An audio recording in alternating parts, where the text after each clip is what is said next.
Welcome. In this lesson from the IELTS Focus, we are going to completely deconstruct a really common IELTS Writing Task 2 topic. That's right, teaching foreign languages in schools.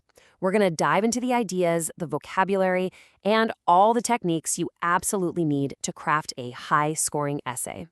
So here it is, the classic question we're tackling today. Is it better for kids to start a foreign language in primary school or wait until secondary school? And, the big one, do the advantages outweigh the disadvantages? Now here's the most important thing to get in your head right away. Your personal opinion? It literally doesn't matter. It is all about how you build your argument. So let's see how two totally different but equally high-scoring essays pull this off. All right, first up, let's look at the argument that says starting early is, well, actually a disadvantage. Now, you might think this is the harder side to argue, right? That's what makes it so interesting to see how a top-scoring essay actually does it. Okay, so this entire argument really hangs on one single powerful idea, and this quote nails it. The point is super simple. Primary school is for the absolute fundamentals, reading, writing, and math. The argument is that if you throw a foreign language into that mix, you risk weakening the very foundation a child needs for their entire education. See, this argument isn't just some abstract idea. It's grounded in the real world of a primary school. I mean, think about it. Primary teachers are amazing, but they're usually generalists, not specialized language experts. The school day is already jam-packed with the essentials. And here's a really smart kind of counterintuitive point. Having a really strong grip on your first language actually makes learning a second one easier down the road. So what this essay is saying is, hey, starting too soon could actually backfire. Now, this is a really clever move. This is what separates a good essay from a great one. A top-tier essay doesn't just pretend the other side has no points. No way. It strategically acknowledges them. The writer here basically says, yeah, I get it, younger kids are less self-conscious, they're not afraid to make mistakes.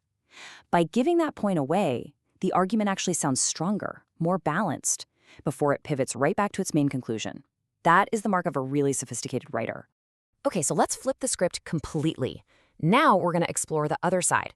This next essay argues that the advantages of starting early aren't just there, they are overwhelming. And you can feel the shift in focus immediately, can't you? This argument isn't about curriculum space or teacher skills. It's all about the child's personal growth. It moves from the practical to the philosophical.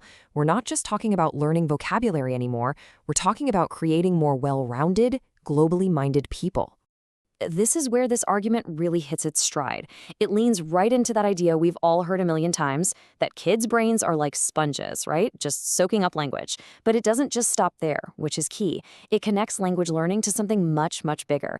Cultural understanding, tolerance. The claim here is powerful. This doesn't just help the individual kid, it actually benefits society as a whole. Okay, if you only remember one thing from this whole breakdown, let it be this. Your personal view is 100% irrelevant. The examiner is not grading what you believe, they are grading your ability to argue a case, period. As we've just seen, you can argue for or against and still get a top score, as long as your essay is well supported and powerfully written. With that in mind, let's start building your arsenal. We're going to pull out some of the most powerful vocabulary from both of those essays. Think of these as the tools you can grab to build your own killer argument, no matter which side you choose to be on. This table is your new best friend. Just look at the language here. On the for side, it's all about these amazing positive outcomes, promotes tolerance, benefits society. It's all about aspiration.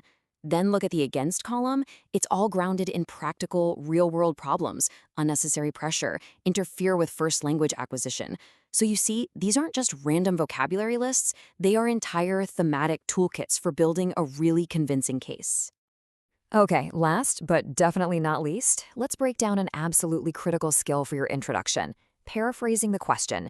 You absolutely positively cannot just copy words from the prompt. You have to prove you understand it by putting it into your own words right from the start. So here it is again. This is the core statement from the prompt. Your very first sentence has to capture this exact idea, but without just repeating their key phrases. So how do we do that? Let's look at two fantastic ways. So this first technique is a classic. It's basically a word swap.